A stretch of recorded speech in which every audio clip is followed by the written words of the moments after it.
เดี๋ยวเฮาสิมาถามสาวตีนำกันเนาะก็มี FC ฟังไทยเพิ่นเว้าว่าสาวลาวนะเป็นคนใจดีเฮ็ดเวียกเฮ็ดงานดุมันและก็บ่อันนอกใจซื่อสัตย์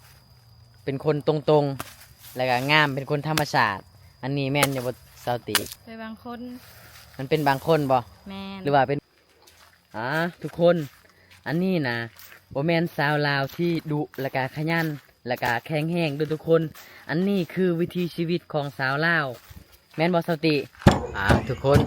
ค่ำมืดตื่นตาเนาะตอนนี้เนาะสาวติกำลังสิเฮ็ดหยังกินเนาะสาวติ นี่ อีหยังพี่น้องเอ้ยโอ้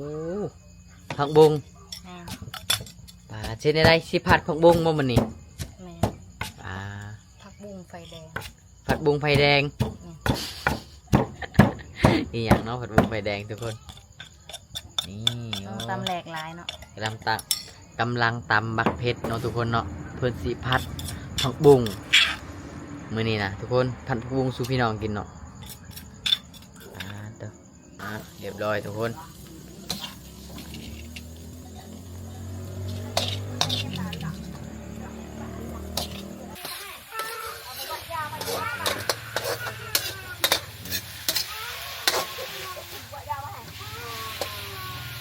สบายดี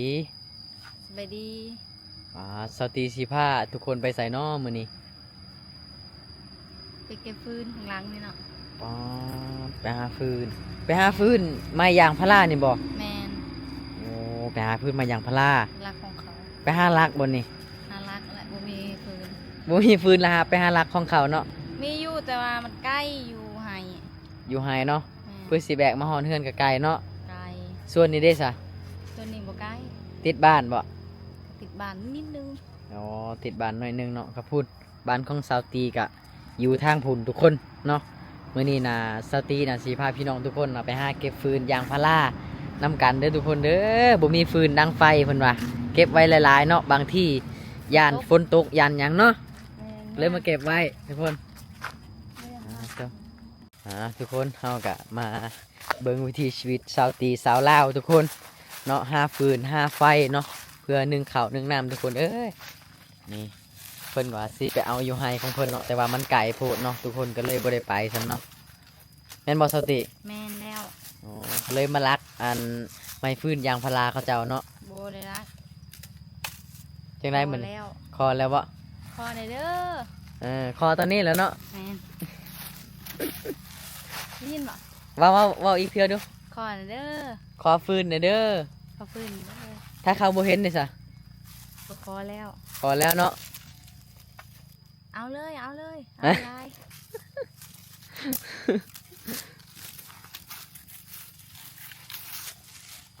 นี่ทุกคนเพิ่นจะใส่กระสอบแล้วก็แบกมือเฮือนมาซ่านเนาะหาหลักปืนยางพารามันสิบ่คิวบ่สติ มันคิ้ว บ่วินหัวบ่เนาะมันเป็นไม้ยาง บ่วิน บ่วินบ่บ่เมาบ่ บ่เมาเพราะว่าเขาดังแล้วเขาก็หนี้บนนั้นเนาะ อ๋อ ให้มันไม่หมอไปเลย นึ่งข้าวนะ แม่น พี่น้องเอ้ยส่วนยางพาราของเขาเจ้าเนาะวางคักทุกคนเอ้ยเนาะนี่ติดกับแคมบ้านของสาวตีเนาะพี่น้องโคตรกว้างเลยพุโลงหอดพุ่น มันจะบ่ค่อยมีเพราะว่าเขาไปเก็บมันละเด้ เขาไปเก็บตลอดวะ แม่นเก็บตลอดอันนี้ก็เสียงโซกเอาแหละ เสียงโศกเอาเนาะยางเลาะไปหาฟืนนำสาวตีทุกคน มันตำปาง ยุงกันหลายเนาะบ่ได้เอายากันยุงมาบ่ บ่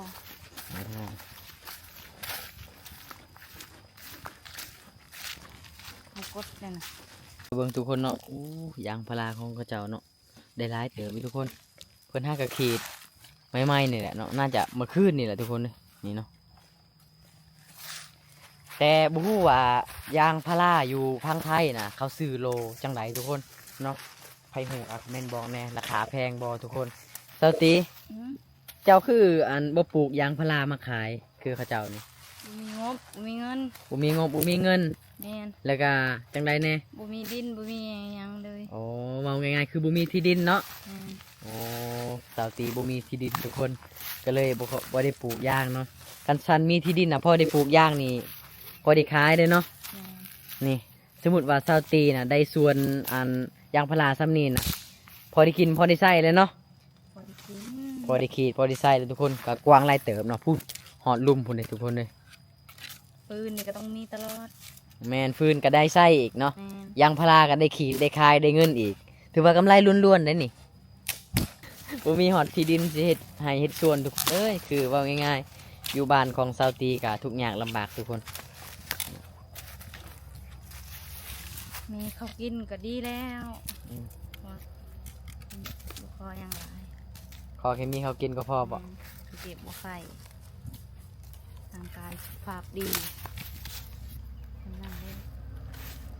แต่สุขภาพดีเงินบ่มีกะอยู่ได้คือเก่าเนาะ มีเงินแต่ว่าสุขภาพบ่ดีก็คือเก่าแล้วเนาะ แม่น เอาจังใดก็ขอเป็นกำลังใจให้ชาวตีคือเก่าเด้อทุกคนเนาะเพิ่นว่าบ่ต้องมีเงินมีคำมากมายเนาะขอแค่สุขภาพแข็งแรงร่างกายสมบูรณ์เนาะแต่พอแล้วบ่เจ็บบ่ไข้เพิ่นว่ากินข้าวแซ่บแต่ละมื้อเนาะ แม่เขา พอ แซ่บเขาแซ่บแต่บ่มีอาหารเก่า จำแต่แจวเนาะจักมื้อใดสิเป็นกระเพาะเนาะ เพราะตามหาสิ่งนี้ก็ได้ กระเพาะตามหาคู่มือบ่ แม่นบ่อยังหักทายซื่อ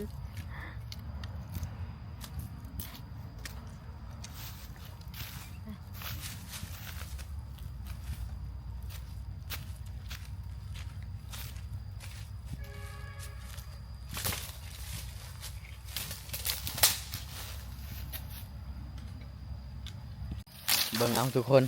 ตอนนี้เพิ่นกำลังใส่หมวกเนาะเพราะว่าหยังทุกคนเพิ่นย่านยุงเลยทุกคนเด้อยุงหลายทุกคนเนาะก็เลยใส่หมวกปิดบังหน้าไว้เนาะบ่ให้ยุงกัดยุงต้อม โอ้ยเห็นว่างามก็ได้ แบ่งให้ยุงกัดยุงต้อมดีกว่า ๆบ่ลูกเว้ย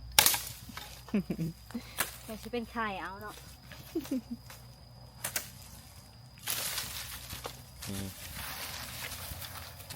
เนาะ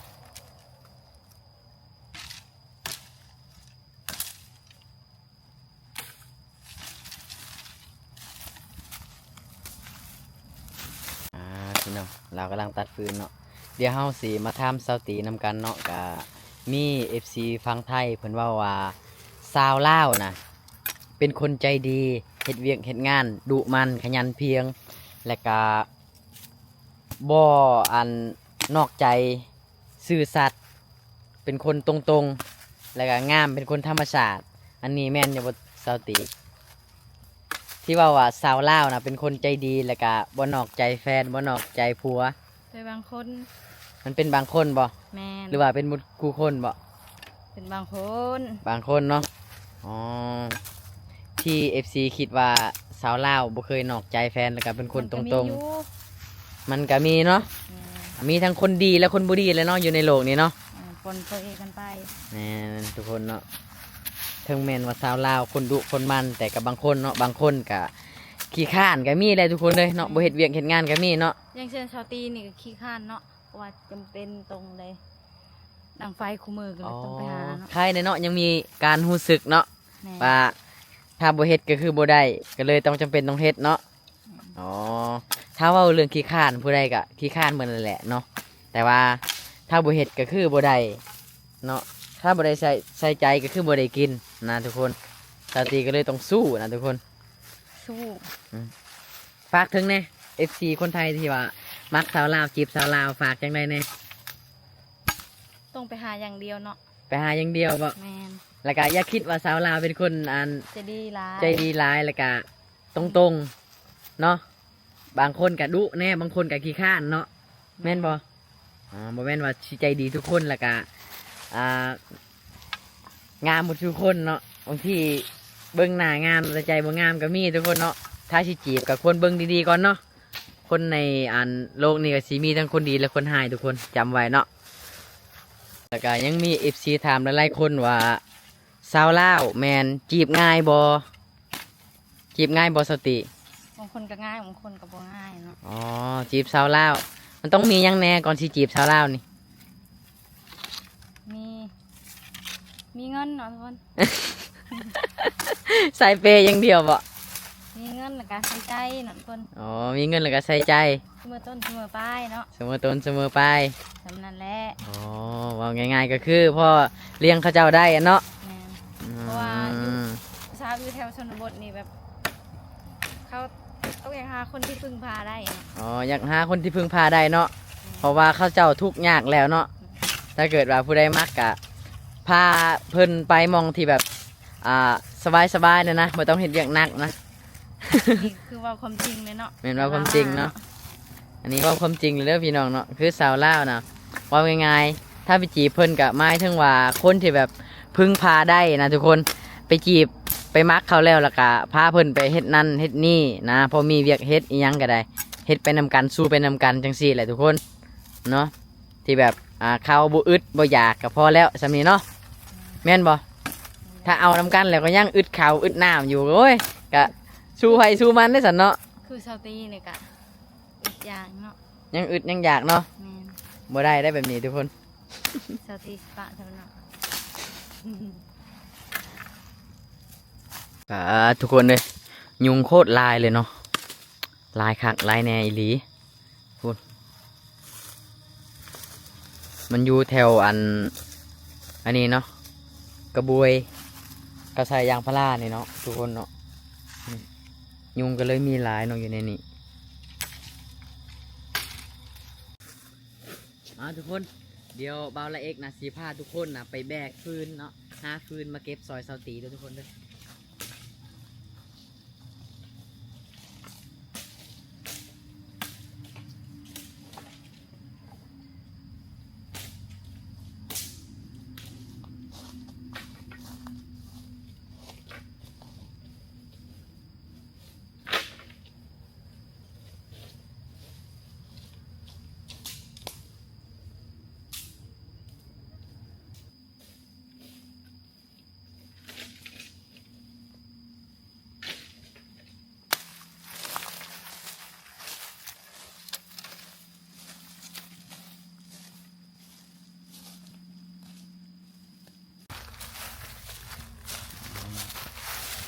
เจ้าตีก็ได้ฟืนแล้วเนาะทุกคน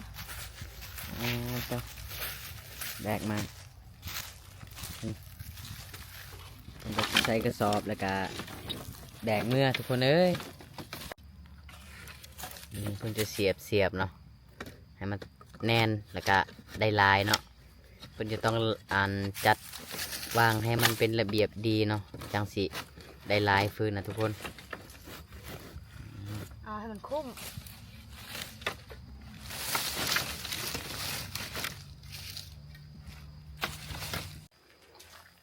ทุกคนอันนี้นะโบแมนสาวลาวที่ดุและกาขยันและกาแข็งแห้งด้วยทุกคน อันนี้คือวิถีชีวิตของสาวลาวแมนบอสาวติ มาแล้ว เพราะว่าอยู่หมู่บ้านของสาวตีเนาะสาวลาวเขาเจ้าจะบ่ค่อยได้เอาทานมาดังไฟเนาะกาคือฐานมันก็แพงเนาะ แพง สอบหนึ่งกับสิตกอยู่ประมาณจักบาทจักร้อยเนาะสาวติ ประมาณป ประมาณ หนึ่งไม่70 80มั้ง แม่นบอ แม่น โอ้ตัวคือแพงแท้ทุกคน นี่เนาะทุกคนเนาะสาวตีก็ได้ฟืนมาลายแล้วทุกคนเอ้ยเนาะเป็นยังไงหนักอยู่บ่ โบนักเนาะ บ่หนักเนาะ นี่แหละทุกคนเนาะสาวลาวบ่ได้แข็งแห้งตามที่ทุกคนเบิ่งในคลิปเด้อและก็บ่ได้ดุมันขยันเพียรเนาะแต่มันคือวิถีชีวิตของเขาเจ้าเนาะทำมาหากินเนาะทุกคน เพราะว่าอยู่ในบ้านนะเขาเจ้าจะบ่ค่อยเอาทานมาดังไฟเนาะเพราะว่าเขาเจ้าอยู่แถวบ้านนอกบ้านนากะส่วนหลายจะใส่หาฟืนหาหยังในป่านี่แหละจึงกะเอามานึ่งข้าวเนาะทุกคนหรือว่าแต่งอยู่คั่วกินเนาะ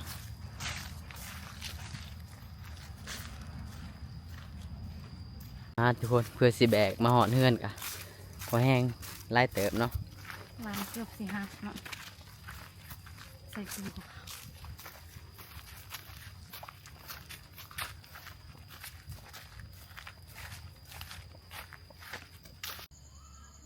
พี่น้องหลังจากซาวตี มาแต่ใสก่อนเนาะมื้อนี้นะ มาแต่เอาพื้น มาแต่เอาฟืนเนาะทุกคนแล้วก็สิแต่งอยู่ครัวกินในบรรยากาศยามแรงเนาะทุกคนเนาะทุกคนค่ำมืดตื้อตาเนาะตอนนี้เนาะสาวตีกำลังสิเฮ็ดหยังกินเนาะสาวตี นี่ อีหยังพี่น้องเอ้ยโอ้ผักบุ้ง แม่น เช่นได้สิผัดผักบุ้งบ่มื้อนี้ แม่น อ่า ผักบุ้งไฟแดง ผัดบุ้งไฟแดง อีหยังเนาะผัดบุ้งไฟแดงทุกคนนี่ ต้องตำแหลกหลายเนาะ กำลังตำบักเพชรเนาะทุกคนเนาะเพิ่นสิผัดผักบุ้งมื้อนี้นะทุกคนผัดผักบุ้งสู่พี่น้องกินเนาะเด้อนี่ เดาเนาะออกเป็นผงหยัง พ่อป้า บ่ต้องฟัดนะ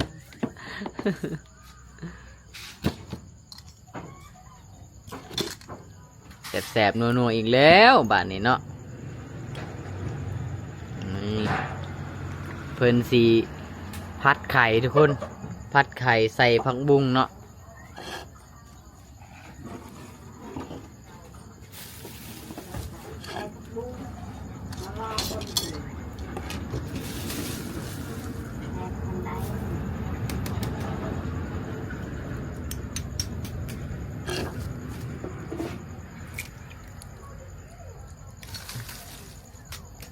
ตัวไข่ไก่เลยทุกคนไข่ไก่งามๆแสบๆเลยแล้วนะยังไม่ทันได้กินข้าวแรงซ้ำบ่มีหยังกินดีๆเลยทุกคนมื้อนี้นะจักสิไปหาหยังกินเนาะสติเนาะสอนปูสอนปลากับบ่ได้เนาะได้แต่สอนไข่เนาะดีแต่คนมีไข่เนาะดีแต่คนเวียดไข่เนาะคันสันก็สิบ่ได้กินเลยมื้อนี้ พัดมาอันเรื่องง่ายจ้ะ อ๋อของกินง่ายๆเลยมื้อนี้พี่น้องเอ้ยบ่มีหยังกินเนาะทอดไข่กินแล้วก็ผัดใส่ผักบุ้งเนาะทุกคนผักบุ้ง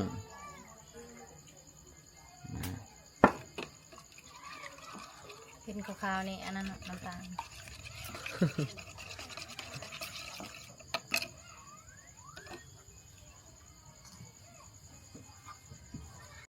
เอาทุกคนเลยมืดตื่นตาเนาะวันนี้กำลังสิทอดไข่กินพี่น้อง ลองสิพัดพัด ผัดผักบ่ผัดไข่บ่ พัดยังไง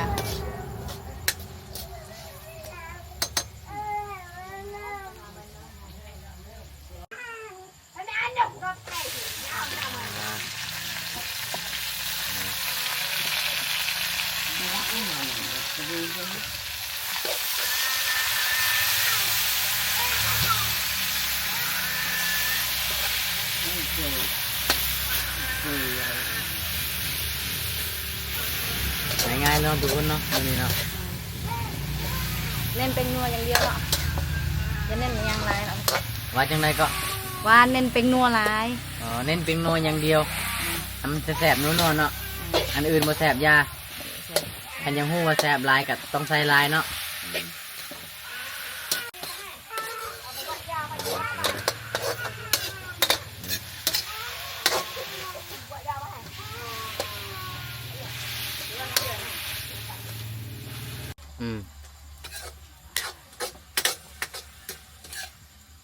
สุกแล้วบ่วันนี้ แล้ว ทุกคน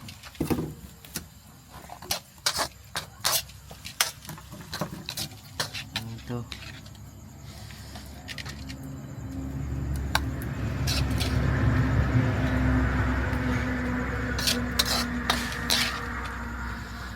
กำลังเหี่ยวเขาพอดีเลยทุกคนเอ้ย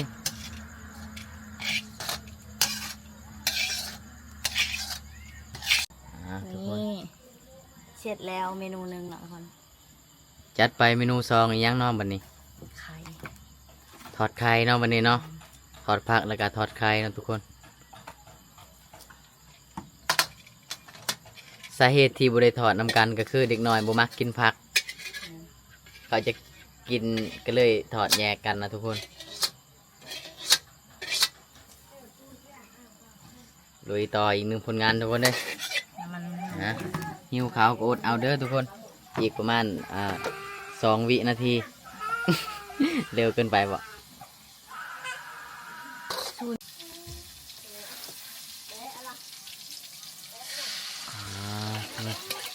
เอา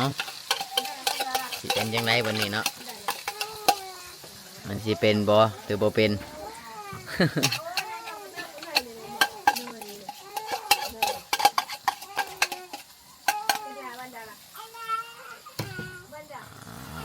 ทุกคนเลย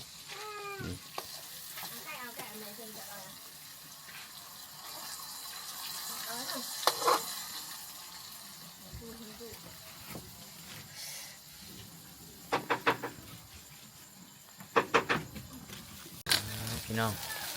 น่ากินอยู่วะทุกคนสาวที่มือสาวตีเห็ดเรามือนี่เรียบร้อยทุกคน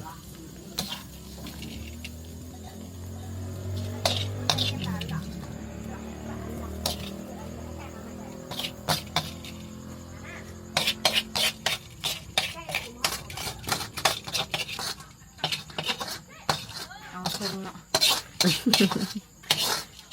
เอามาเล็งนำบ่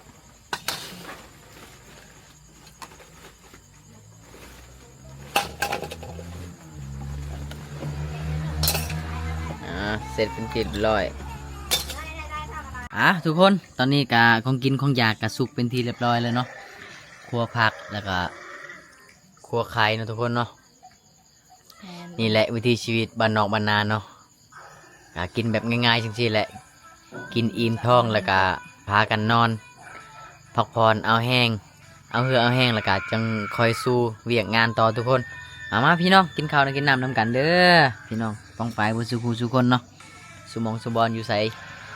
ส่ใจใดกะมาพี่น้องปาดหิวข้าวคักเนาะ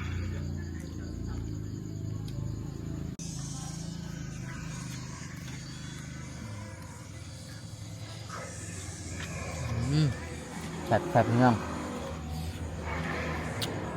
มาจ้าย่าเราไปหลัง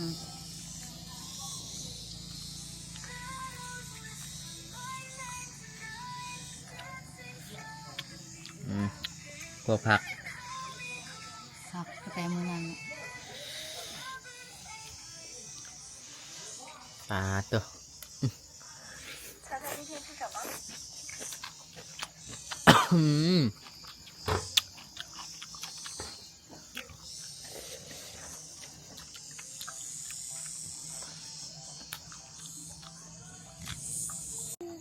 เป็นด้วยล่ะนั่นนี่นะ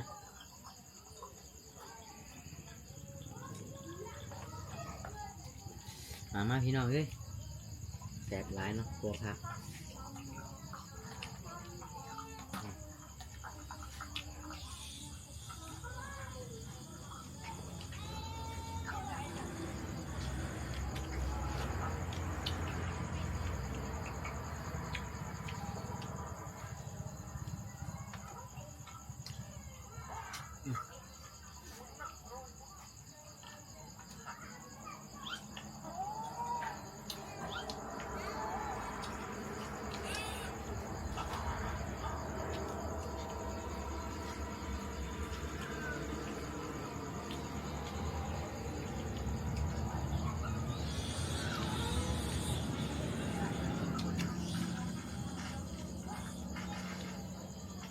ทุกคนตอนนี้กะพากันกินข้าวกินน้ำเรียบร้อยแล้วเนาะแสบหลายฝีมือสาวตีทุกคนกะมาซิมได้เด้อผู้ใดอยากมาซิมกะเนาะได้ทุกมื้อซิมได้ทุกมือซิมได้เทื่อนึงแล้วกันนี่เลยละเนาะบ่กลับมากินอีกแมนเราบ่เน้นความแสบเนาะเราเน้นความนัวใส่เพราะว่าใส่ปรุงหลายทุกคนเนาะพงมันพงพุงพริ้งโอเคสำหรับคลิปนี้พี่น้องขอบใจหลายๆพ่อแม่พี่น้องทุกคนที่มารับชมเด้อแล้วก็ขอบคุณเพราะว่าจะอยู่มองใดจะได้ทุกคนก็ขอให้สุขภาพแข็งแรงบุญทุกคนเด้อสตีลาเขาเจ้าแน่ขอบใจทุกคนที่เป็นกำลังใจมาโดยตลอดทุกคนคลิปนี้ก็เป็นคลิปสุดท้ายเนาะทุกคนที่สตีจีเลิกใส่แป้งนวลเองเนาะทุกคนโอเคบ๊ายบาย